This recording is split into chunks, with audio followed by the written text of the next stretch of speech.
एक यादव कथावाचक की पिटाई और उसकी नाक रगड़ाई के बाद भी क्या यादव अपने आप को हिंदू मानते रहेंगे? इन्हें जब याद रहे वो चाहिए कि ब्राह्मणन के गांव में आए कि तुमने मतलब जो करो वो जो तुम्हारी बाकी सजा है।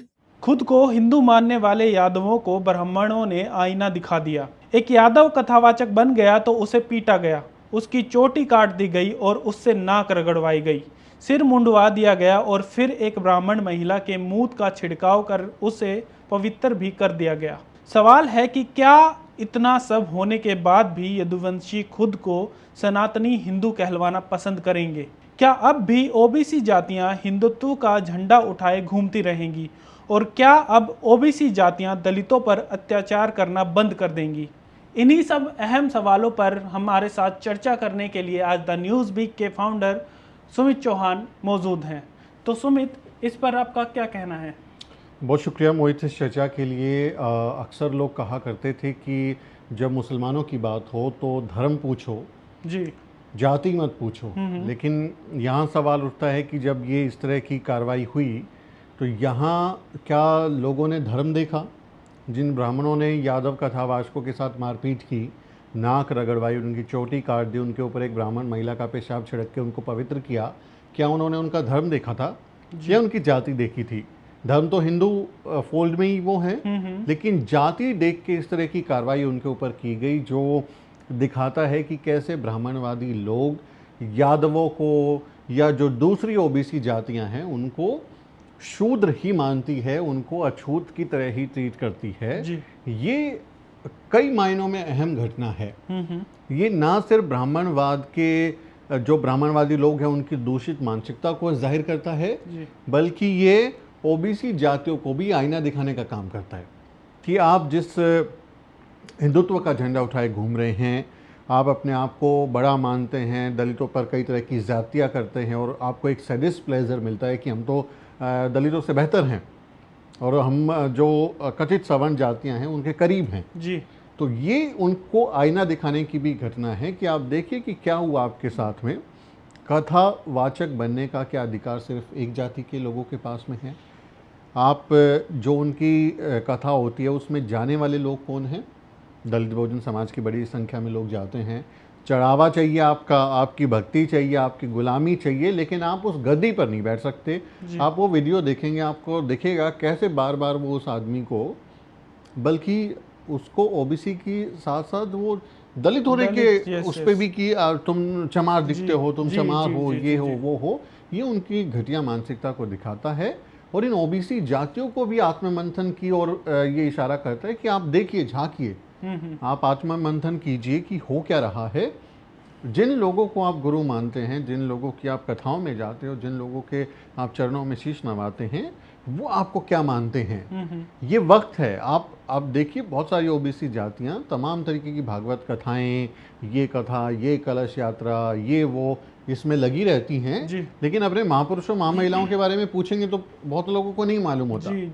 तो अगर आप अपने इतिहास को देखेंगे, आप अपने महापुरुषों महामहिलाओं के बारे में जानेंगे, तो फिर इन कथाओं की ज़रूरत नहीं है, आपको कथावाचक बनने की ज़रूरत भी नहीं पड़ेगी और कथाओं में जाने की भी ज़रूरत नहीं पड़ेगी। इस मामले ने भारत की दूषित जातिवादी मानसिकता को फिर से दुनिया के सामने लाकर खड़ा कर दिया और ये अब वक्त है कि ओबीसी जातियाँ खुद आत्ममंथन करें और ऐसे लोगों से किनारा करें, उन्हें रिजेक्ट करें।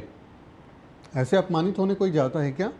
आपने ऐसी वीडियो बहुत सारी देखी होंगी, संभवतः इस तरह की ये इन बहुत सारे दिनों में इस तरह की पहली वीडियो है जिसमें एक ओबीसी जाति के व्यक्ति को ऐसा बदसलूकी उसके साथ हो रही है। वरना दलित समाज तो रोज़ ये देखता है, हमारे को रोज़ आप देखेंगे जब हम खबरें करते हैं तो इसी तरह की वीडियो, एट्रोसिटी के वीडियोज़ हमारे साथ आते हैं। इससे भी ज़्यादा उसमें पीड़ा होती है, लिंचिंग होती है, किस तरह की बातें होती हैं, अपमान होता है। तो ये अब ओबीसी लोगों को भी ये सोचना चाहिए कि दलित जातियां कैसी पीड़ा महसूस करती हैं। आपको उस अपमान से, उस अनटचेबिलिटी से अगर गुजारा जा रहा है तो सोचिए और आत्ममंथन कीजिए। बहुत ज़रूरी है कि इस घटना से एक प्रेरणा लें, इससे सबक लें और इनके डेरों में, इनकी कथाओं में जाना बंद करें। आप उनके ग्राहक बन के बैठे हुए हो और वो आपका मालिक बनने की कोशिश कर रहा है, तो उससे बाहर निकलिए। राष्ट्रपिता ज्योतिबा फूले ने क्या कहा कि जिस तरह से बाल काटना नाई का धर्म नहीं धंधा है, वैसे ही पूजा पाठ करना, पोथी पत्रे बाँचना, कथा करना ब्राह्मणों का धर्म नहीं धंधा है। धंधा मतलब बिजनेस, यस, बिजनेस मतलब प्रॉफिट और लॉस, पैसा मुनाफा कमाना। तो जिनके मुनाफे में आप घुस रहे हैं, जिनके बिजनेस में, जिनके धंधे में आप घुस रहे हैं, वो आपको घुसने नहीं देंगे। इसको इस तरह से भी देखा जाना चाहिए कि ये पूरी मार्केट है। धर्म एक बहुत संगठित बड़ी मार्केट है जिसमें कई देशों की जीडीपी के बराबर का पैसा उसमें है। वो सारा कब्जा उन लोगों का है। तो आप अगर उसमें घुसेंगे ना, आप सोचें आप कथावाचक बन के और व्यास जी की गद्दी पे बैठ के और आप जो भागवत कथा करेंगे और चढ़ावा मिलेगा, तो ऐसा नहीं है, घुसने नहीं देंगे जी। तो ये एक बड़ी घटना के तौर पर इसको देखा जाना चाहिए। सुमित, इसमें यादवों का इस तरीके से अपमान होने के बाद भी क्या ओबीसी जातियां जो है वो क्या हिंदुत्व का झंडा उठाकर घूमती रहेंगी? देखिए, ओबीसी जातियों को अब इस घटना से सबक लेना चाहिए जी। हम ये आपने उनको, मैं तो एक सवाल पूछता हूँ इन लोगों से ही, जो ब्राह्मण समाज के लोग हैं, ब्राह्मणवादी लोग हैं, जिन्होंने यादवों के साथ इस तरह का कार्य किया, कि आपने उनको कथा बाँचने से रोक दिया, उनके साथ मारपीट की। अब थोड़े दिन में कावड़ यात्रा आने वाली है, क्या कावड़ लाने से भी रोक दोगे? जी।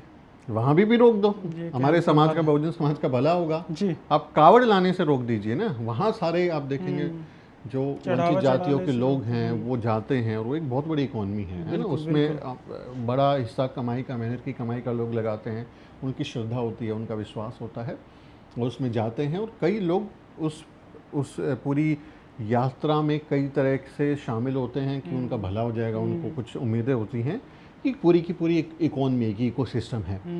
अब यादवों को, ओबीसी जातियों को ये बात समझनी पड़ेगी कि आपको वो कहाँ उलझा के रखना चाहते हैं। जहाँ आपका पैसा खर्च हो रहा है वहाँ पे तो ठीक है, आप जाइए, कावड़ लाइए, सब करिए, पैदल जाइए, आप शरीर को पीड़ा दीजिए।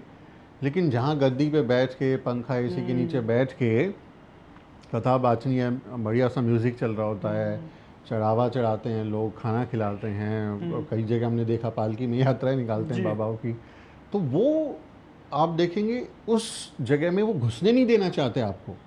आप मंदिर में जाइए, अपने शरीर का सारा पैसा, दौलत, जेवर उतार के दे दीजिए, वो चलेगा। लेकिन वहाँ तिजोरी पे बैठने वाले लोग, दान पात्र पर बैठने वाले लोग, पुजारी का काम करने वाले लोग, वहाँ यादव समाज के लोग नहीं, ओबीसी जातियों के लोग नहीं।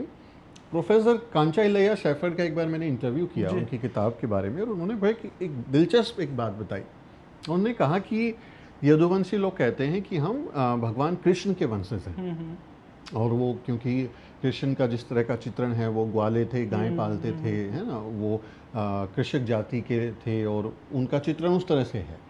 तो यदुवंशी लोग उनको अपना कहते हैं कि हम उनके वंशज हैं, वो हमारे पूर्वज हैं। लेकिन क्या आप वृंदावन जाएंगे, आप कान्हा की नगरी में जाएंगे, मथुरा जाएंगे, क्या आपको किसी मंदिर का पुजारी यादव मिलेगा? किसी भी यादव का आप देखेंगे वो पुजारी नहीं होगा कृष्ण के मंदिरों में। तो प्रोफेसर कांचा इलैया शेफर्ड कहते हैं कि यादवों के साथ तो इतना बुरा हुआ कि उनका खुद का भगवान ही उनसे छीन लिया जी, और उसको पूरा मार्केटाइज कर दिया, है ना। वो आपका अपना, जिसको आप अपना इष्ट मान रहे हैं, आप उस इष्ट के मंदिर के पुजारी नहीं बन सकते, ये बन के बैठे हुए हैं। तो ये बहुत ही इम्पोर्टेंट बात है कि आप उस चीज़ को समझें कि आपको कैसे वो आपके ही लोगों से, आपके नायकों से, आपकी सारी की सारी जो भी भावनाएं हैं उसका मार्केट चीज़ें बना देते हैं, मार्केट में ले आते हैं और खुद पैसे कमाते हैं, खुद मौज करते हैं। तो ओबीसीओ को अब ये बात समझनी पड़ेगी, सबक लेना पड़ेगा कि आपके साथ कितना बड़ा धोखा हो रहा है, कैसे आपको गुलाम बनाने की तरफ ले जाया जा रहा है। अब आप ये देखिए कि क्या कथावाचक बनने के लिए कोई डिग्री होना जी, कोई किसी तरह की क्वालिफिकेशन होना कोई अनिवार्य कोई शर्त है? जी बिल्कुल, आपको कोई शर्त नहीं मिलेगी, सिर्फ और सिर्फ आपको ब्राह्मण होना चाहिए जी। अब एक बागेश्वर बाबा धीरेन्द्र शास्त्री है, अभी आपने उसकी तस्वीरों पे देखा होगा, विदेश में कैसे मूव कर रहा है, 60-60 हज़ार की जैकेट, 40 हज़ार का चश्मा पहन के घूम रहा है। उसकी क्या क्वालिफिकेशन है भाई? वो 10वीं 12वीं किया हुआ व्यक्ति है और वो सिर्फ ब्राह्मण है। इस वजह से आप देखिए उसे दुनिया का हर ऐशो आराम और पूरा ब्राह्मणवादी मीडिया, ब्राह्मणवादी जो लोग हैं उसको वाह करते हैं, उसके दरबार में जाते हैं और एक पूरा इकोसिस्टम बना दिया जी। तो बाकी आप जितने भी बाबा देखेंगे वो देवकी नंदन हो, अनिरुद्धाचार्य हो, ये अभी मुक्तेश्वरानंद सरस्वती हो, ये तो कल शंकराचार्य बोला, कल उसका बयान आया कि देखो पूजा पाठ करना, कथावाचक बनना सिर्फ और सिर्फ ब्राह्मणों का काम है। ये शंकराचार्य अभी मुक्तेश्वरानंद सरस्वती का बयान है कल का, आप उसको देखेंगे, इसी घटना पर उनकी प्रतिक्रिया आई है। ये बताता है कि जो मनुस्मृति का दौर है जिसमें कुछ जातियों के लिए सारी सुविधाएं, सारे ऐश और आराम रिजर्व कर दिए और बाकी जातियों को गुलामी की ओर धकेल दिया गया, ये उसको मानने वाले लोग हैं। संविधान आपको बराबरी का अधिकार देता है, लेकिन मनुस्मृति और ये जो ब्राह्मणवादी मानसिकता है ये सेग्रीगेट करती है, ये बंटवारा करती है। तो जब आप अगर उस घटना को देखेंगे तो आपको समझ में आएगा कि जब तक आप जा रहे थे, चढ़ावा चढ़ा रहे थे, सारा अपने धन दौलत अपना लुटा रहे थे, तब तक तो सब सही था जी। लेकिन जैसे आप उस गद्दी की तरफ गए, है ना, जैसे हमारे वो मित्र हैं, उनकी एक पंक्ति है कि जब तक जूठन खा रहे थे तो सब कुछ सही था, जूठन लिख दी तो बवाल हो गया, है ना।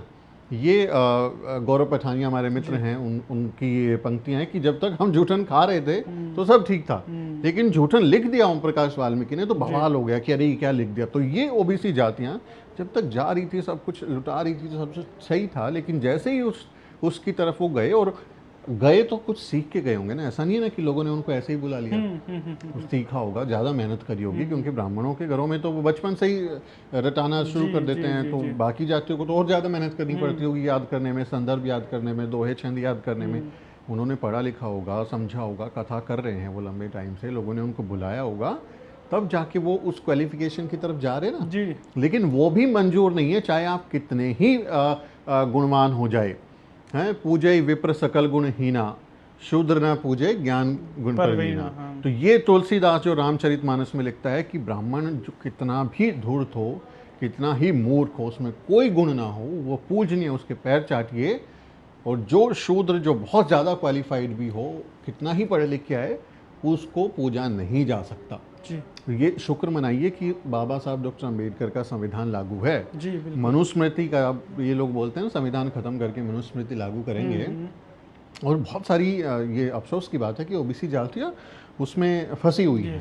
वो अगर मनुस्मृति का दौर होता तो आप मनुस्मृति के दोहे देखेंगे, हमने उस पर वीडियो भी किया है, कि अगर कोई शूद्र कहीं से गुजर रहा हो और कोई ब्राह्मण वेद वाक्य बोल रहा है, मंत्रोच्चारण कर रहा है, और वो पास से ही गुजर जाए, तो उसके कान में गरम तेल कल के डाल दो, शीशा पिघला के डाल दो, जबान से कुछ बोल दे तो जीभ काट दो। तो इनने तो चोटी काटी। इस गांव में आप देखेंगे, इटावा के गांव में, उस कथावाचक की मुकुटमणि यादव और संत यादव जो हैं, उनकी चोटी काट दी गई, उनको गंजा कर दिया गया, नाक रगड़वाई। वो जीभ काटने वाले लोग हैं। कैसा जो इतिहास है हमारे देश का, वो शुक्र है कि बाबा साहब का संविधान लागू है, देश में कानून है कि बच गए। तो अब ओबीसी जातियों को सबक लेना ही चाहिए। आप दंगों के वक्त तो हिंदू हैं, जब ब्राह्मणों को, सवर्णों को आपके वोट लेने होते हैं तब आप हिंदू हैं, मुसलमानों के खिलाफ भड़काना होता है तो तब आप हिंदू हैं, तब बोलेंगे कि सब सारे हिंदू एक हैं। मोहन भागवत बोलेंगे भारत में रहने वाला हर व्यक्ति हिंदू है। लेकिन फिर आप जाति देखते हैं, धर्म नहीं देखते। अखिलेश यादव ने जब मकान छोड़ा अपना, मुख्यमंत्री आवास छोड़ा, तो गंगा जल से छिड़का गया, धर्म नहीं देखा, जाति देखी। अखिलेश यादव मैनपुरी के किसी मंदिर में गए, वहां पे सफाई किया, धोया उसको, जाति देखी, धर्म नहीं देखा जी। तो ये ओबीसी जातियों के लिए मुझे ऐसा लगता है कि एक निर्णायक घटना के तौर पर इसे देखा जाना चाहिए, और अब उनको इससे सबक लेना चाहिए कि नहीं, अब हो गया, हम इस झूठे प्रपंच में नहीं फंसेंगे। अगर आपका वो हिंदू राष्ट्र बनता है तो आपकी यही हालत होगी जी। बिल्कुल, दलित तो फाइटर कौम है, दलित तो लड़ ही रही है बेचारी। वो तो जिस दिन से ये ब्राह्मणवादी व्यवस्था कायम हुई है उस दिन से वो लड़ ही रहा है जी।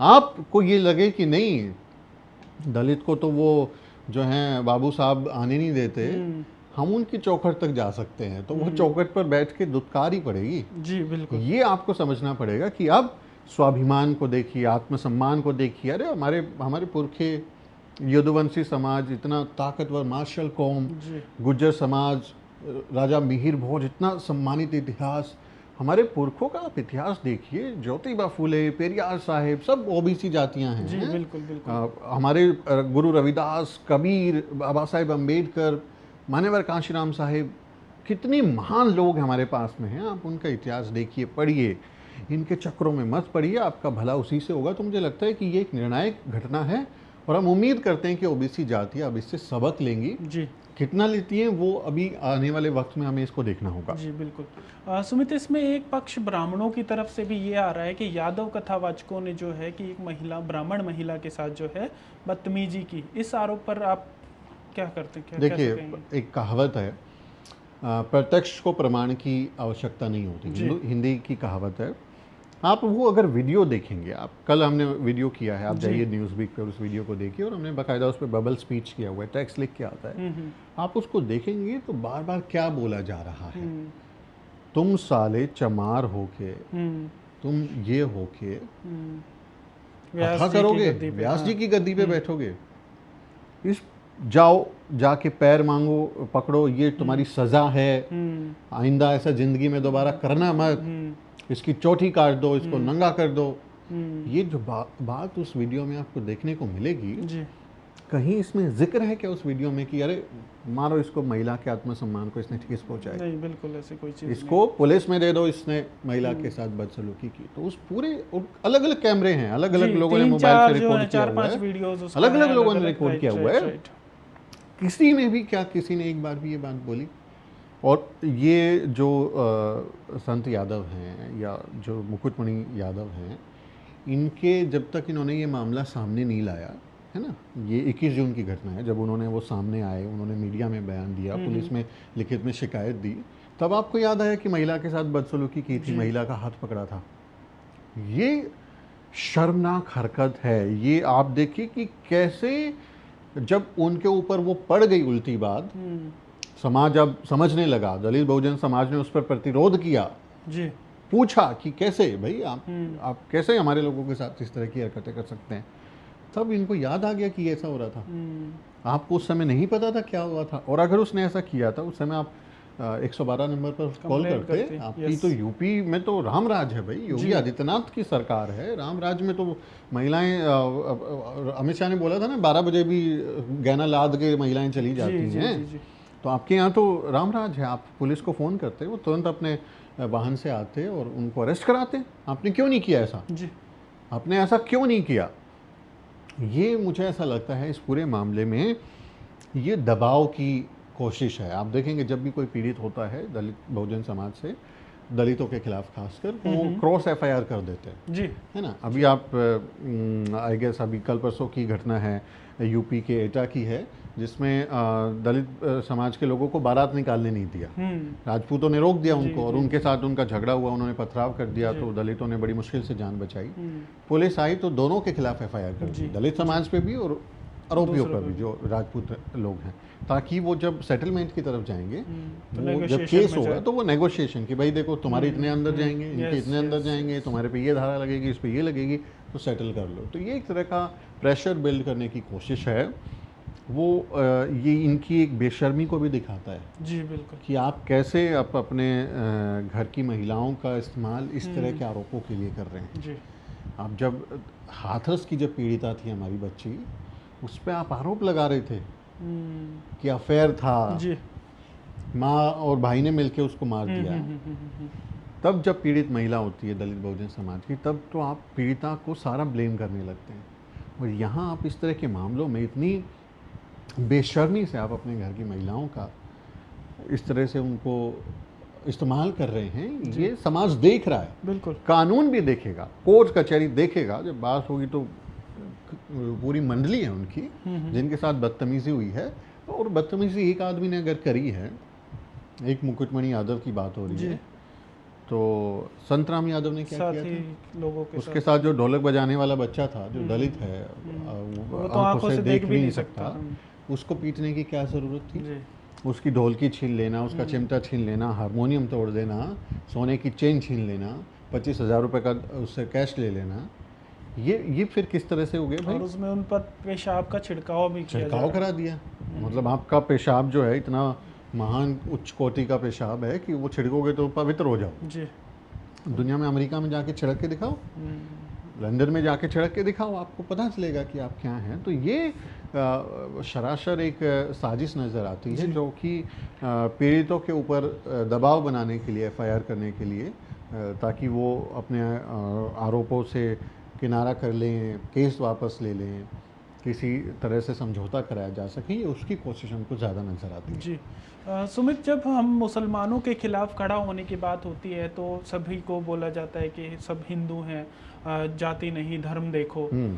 और इस मामले में हम देख रहे हैं कि यहाँ पर जाति देखी जा रही है, धर्म नहीं देखा जा रहा। बिल्कुल। इस दोगलेपन पर आप क्या कहेंगे? बिल्कुल सही शब्द है, दोगलापन। ये डबल स्टैंडर्ड है आपका। जब आपको मुसलमानों के खिलाफ कोई काम करना है, दलितों के खिलाफ कोई काम करना है, तब आपको हिंदू बन जाते हैं सारे के सारे, हैं। लेकिन आपको बेटी का ब्याह करना है, बेटे का ब्याह करना है, तब आप जाति देखोगे। आप किसी भी अखबार का पन्ना मैट्रिमोनियल का खोलिए और उसमें देखिए क्या किसी दलित ओबीसी जाति ने विज्ञापन दिया है? सारे सवर्ण, 100% सवर्णों का विज्ञापन है। ब्राह्मण चाहिए, क्षत्रिय चाहिए, बनिया चाहिए, आप पूरा 100% देखेंगे उन्हीं लोगों के एडवर्टीजमेंट है। तो जाति कौन देख रहा है भाई? आपने इस पूरे मामले में देखना चाहिए था भाई। चलो, अब ओबीसी जातियां भी कथावाचक बन रही हैं, आप तो यही तो चाहते हैं जी। आपका रामराज यही तो होगा ना। बिल्कुल बिल्कुल। कि आप सबको तो हिंदू बना के और धार्मिक कर्मकांड में लगाना चाहते हो, तो वो आए तो आपको उनको वैल्यू करना चाहिए था। जी बिल्कुल। लेकिन आपने उनके साथ मारपीट है, दुर्गति हुई है उस व्यक्ति की। अब सोचिए उसके आत्मसम्मान को कितनी ठेस पहुंची होगी। वो व्यक्ति किसी से कैसे नज़र मिलाएगा घर से बाहर निकल के?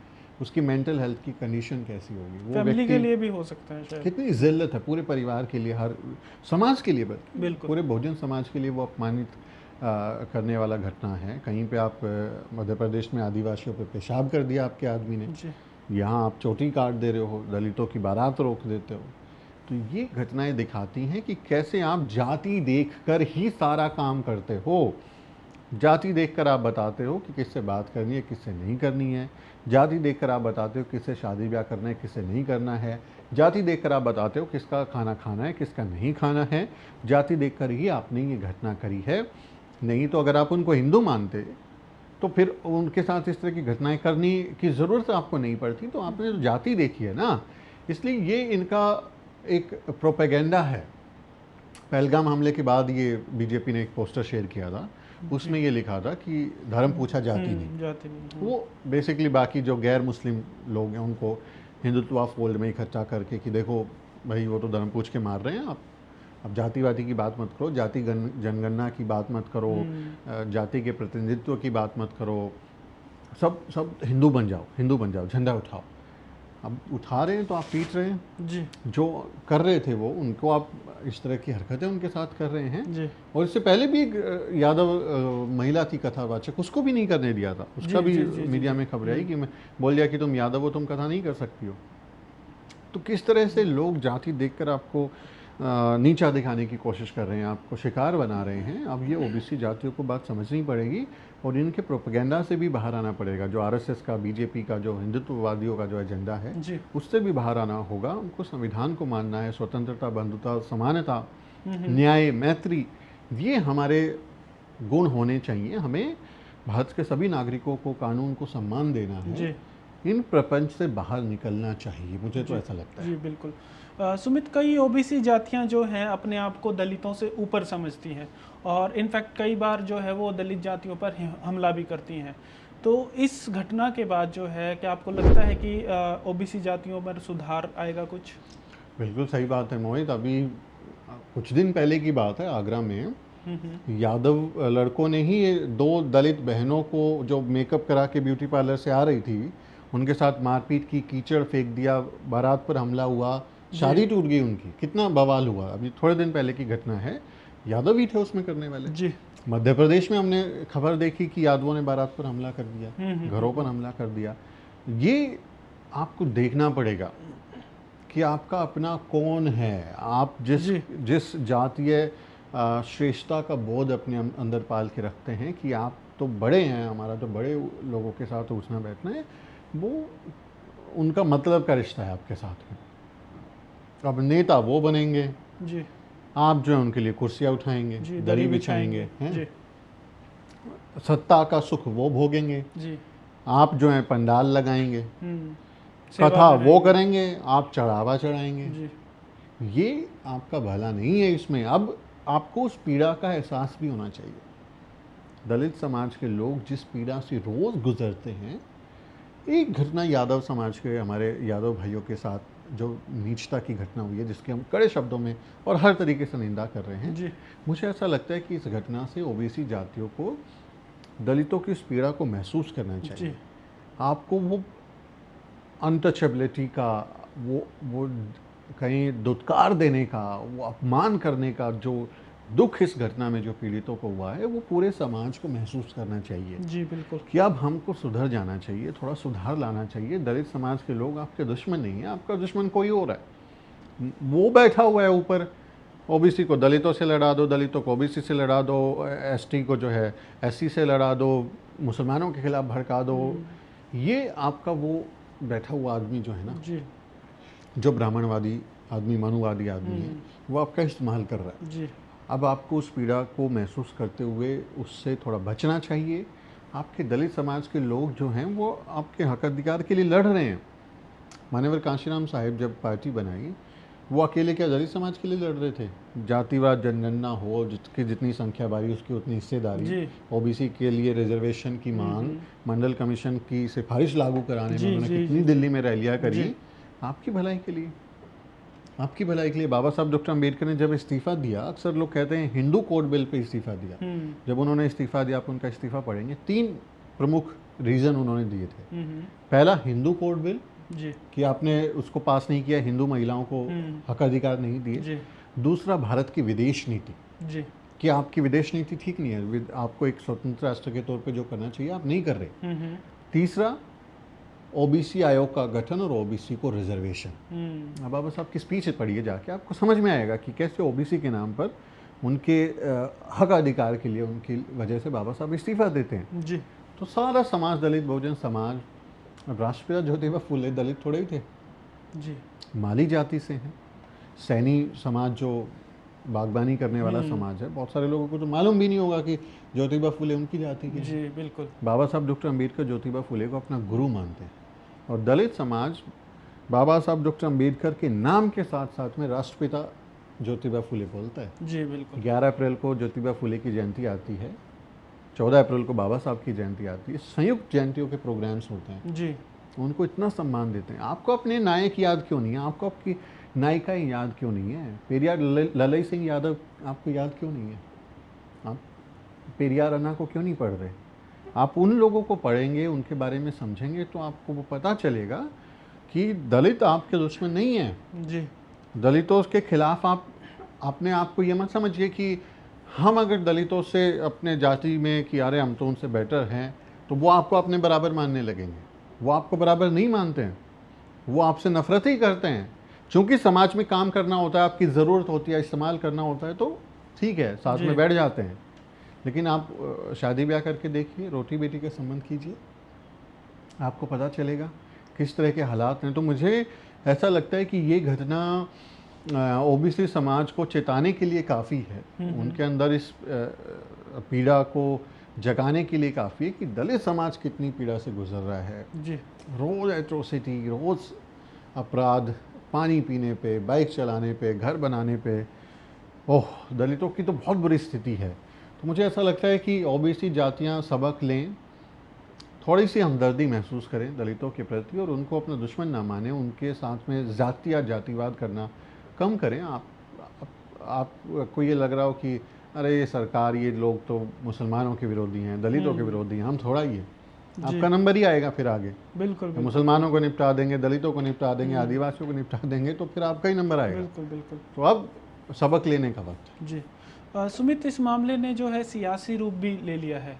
अखिलेश यादव ने पीड़ितों को अपने पास बुलाकर उन्हें सम्मानित किया है। अखिलेश यादव के इस कदम को आप किस तरीके से देखते हैं? देखिए, अखिलेश यादव के इस कदम की तारीफ होनी चाहिए। जी मुझे कहने में इसमें कोई हिचक नहीं है। अखिलेश यादव की जो इतिहास है वो बहुत ही बदनाम इतिहास है उनकी राजनीति का। बहुत दलित विरोधी और बहुत बहुजन विरोधी और बहुजन विचारधारा। जी बहन जी ने जब जिलों के नाम महापुरुषों के नाम पे रखे तो उन्होंने बदल दिए। जी बहुत सारे ऐसे उनके काम हैं। तो उनका एक बदनाम इतिहास था। जब से उन्होंने पीडीए की राजनीति करना शुरू किया है तो अब वो बहुजन विचारधारा के आसपास आ रहे हैं। जी उस कड़ी में अगर आप देखेंगे तो उन पीड़ितों का सम्मान करना अच्छी बात है, जी लेकिन फिर सवाल आता है दलित समाज की तरफ से ही कि चूंकि पीड़ित यादव हैं, ओबीसी समाज के लोग हैं, जी जब दलितों के साथ ही ऐसा हो रहा है तो कितने दलितों को आपने अपने बुलाया, जी उनको कितना आपने इस तरह से मुआवजा दिया, सम्मानित सम्मान किया, दिया, है ना, उनको वो सवाल भी उनसे पूछा जाएगा। बिल्कुल। और कल हम जब उनको देख रहे थे तो उनका बयान है, वो बार बार कह रहे हैं कि जो प्रभुत्वशाली वर्ग है, जो इस तरह का वर्ग है, उसको अब सोचना होगा कि ये कथावाचक बनते हैं, अगर इनकी कथाओं में हमने आना बंद कर दिया तो क्या होगा। उन्होंने कहीं पे भी ब्राह्मण शब्द का इस्तेमाल नहीं किया। हमला करने वाले ब्राह्मण हैं, जी रोकने वाले ब्राह्मण हैं, उन्होंने ब्राह्मणवाद, मनुवाद या ब्राह्मण शब्द का इस्तेमाल नहीं किया। उनकी मजबूरियां हैं, सियासी आदमी है, राजनीति है, हम समझते हैं उस बात को। लेकिन अगर आप वैचारिक लड़ाई लड़ेंगे तो आपको स्पष्ट विचार भी देने पड़ेंगे, जी वो गोल गोल नहीं घुमा सकते। तो अखिलेश यादव ने जो किया अच्छी बात, बिल्कुल पीड़ितों को इस बात से मुझे लगता है थोड़ी हिम्मत आई होगी, उनको आत्मसम्मान में थोड़ी वृद्धि हुई होगी कि नहीं भाई, उनके साथ जो बुरा हुआ तो एक बड़े नेता उनके साथ खड़े हैं और समाज भी उनके साथ खड़ा हुआ है, तो उनको ज़रूर इस बात से मदद मिली होगी। लेकिन अखिलेश यादव को अभी और ज़्यादा मुझे लगता है कि अपने आप को बहुजन वैचारिकी से जोड़ने की ज़रूरत है, और इस तरह के अगर वो कदम उठाते हैं तो निश्चित तौर पर जो समाज है, जो उनके अनुयायी हैं बेसिकली, जो उनको मानते हैं, उनके समर्थक हैं, वो उनके लिए ज़रूर वो एक सियासी फ़ायदे का काम करेगा। सुमित, इस मामले से क्या सबक मिलेगा और क्या बहुजन समाज को अभी भी कथाओं के चक्करों में पड़ना चाहिए? ये बहुजन समाज को पूछना चाहिए कि हमको यहाँ जाके क्या मिला, इनके डेरों में जाके, इनके पंडालों में जाके अपनी मेहनत की कमाई लुटा के हमको क्या मिला। जिस जगह आपका सम्मान ना हो, मतलब आपको कोई बुला ले जी और कोई थप्पड़ मारे, कोई डांट के भगा दे, कोई अपमानित करे, आप वहाँ जाओगे? बिल्कुल नहीं। जहाँ आपकी इज्जत नहीं है, जहाँ आपका सम्मान नहीं है, वहाँ आप क्यों जा रहे हो? बिल्कुल। आपने देखा होगा, मेरे को इतने साल से मैं काम कर रहा हूँ कि जब दलितों को मंदिर में जाने से रोका जाता है तो हम उस खबर को बहुत प्रमुखता से नहीं उठाते जी। हम कहते हैं करने क्या गए तुम, जी गए क्यों तुम, तुम्हारा काम क्या है। बाबा साहब डॉक्टर अंबेडकर अपनी ज़िंदगी में एक बार कालाराम मंदिर आंदोलन करते हैं, वो भी समाज को, पूरी दुनिया को ये दिखाने के लिए, इंटरनेशनली वो इस बात को पहुंचाना चाहते हैं कि दलितों को ये लोग बराबर नहीं मानते या छूतों को बराबर नहीं मानते जी। उसके बाद उन्होंने जिंदगी में कभी मंदिर के लिए आंदोलन नहीं किया। आप देखिए बाबा साहब डॉक्टर अंबेडकर पूरी जिंदगी में उसके बाद मंदिर का आंदोलन नहीं करते। हमारे ज्योतिबा फूले जो हैं, कभी उन्होंने मंदिर में जाने के लिए आंदोलन किया क्या कि चलो मंदिरों की पूजा कथावाचक बनते हैं? उन्होंने वो जो है बहुत सारे नाटक लिखे, बहुत सारी जो सत्यशोधक पद्धति थी कि ब्राह्मण के बिना शादी हम करेंगे, समाज के लिए काम करेंगे, अंधविश्वास से बाहर आएंगे, शिक्षा हासिल करेंगे, उसके लिए काम किया। हमारे मान्यवर कांशीराम साहब कहते थे हमारा भला मंदिर मस्जिद से नहीं होगा, हमारा भला स्कूल और कॉलेज से होगा जी। अब देखिए किस तरह की व्यवस्था है। अब देश में स्कूलों को बंद किया जा रहा है। अकेले यूपी में 5000 स्कूल बंद कर रहे हैं जी। छोटे स्कूल की, इसमें स्टूडेंट नहीं आता, इसमें पढ़ाई लिखाई नहीं। अरे आपने हालत ऐसी खराब कर दी स्कूलों की। आई थिंक कथावाचक जो थे ये शिक्षक ही थे पहले, शिक्षक ही कथा, ये टीचर ही तो बताते थे इस तरह की बातें। जी। आप चीज़ें देखेंगे तो स्कूल तो बंद हो रहे हैं, मंदिर चमक रहे हैं, विश्व दिव्य अद्भुत अकल्पनीय इस तरह के भव्य मंदिर बना के जी। पूरी दुनिया में आप दिखाएंगे लेजर शो करके। स्कूल क्यों नहीं बना पा रहे? स्कूल इसलिए नहीं बना पा रहे क्योंकि दलित बहुजन समाज के बच्चे स्कूल में जाएंगे। जब वो स्कूल में जाएंगे, पढ़ेंगे, वैज्ञानिक दृष्टिकोण उनमें विकसित होगा, तो आपके डेरों में कौन जाएगा, आपके पंडालों में कौन जाएगा, आपका गुलाम कौन बनेगा? तो ये पूरी की पूरी एक साजिश है कि कैसे लोगों को पाखंड में फंसा के रखा जाए।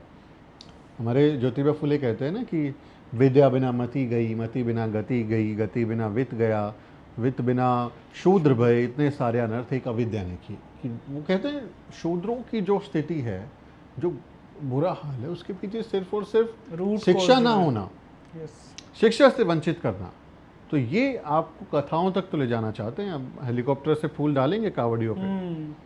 जब आप नौकरी मांगेंगे तो डंडे लगेंगे। यूपी में कितने 69,000 शिक्षक भर्ती घोटाला, उसके बाद तमाम जो भर्तियां हैं, लोग बेचारे कपड़े उतार के प्रदर्शन करने तक मजबूर हैं यूपी में, लेकिन उनको सरकार रोजगार नहीं दे रही। लेकिन यहाँ आप जाइए, फूल मिलेंगे, खाना मिलेगा, लेकिन फिर भी तिजोरी नहीं मिलेगी जी। तो दलित बहुजन समाज को, सिर्फ ओबीसी नहीं, मैं दलितों को भी ये बात कहूँगा कि दलित समाज के लोग भी बहुत सारे जाते हैं जी, इसमें। बिल्कुल बिल्कुल। बचिए, ऐसी जगह जाने से आपका बिल्कुल भला नहीं होगा। हम आपको इतने दिनों से समझा रहे हैं ये बात।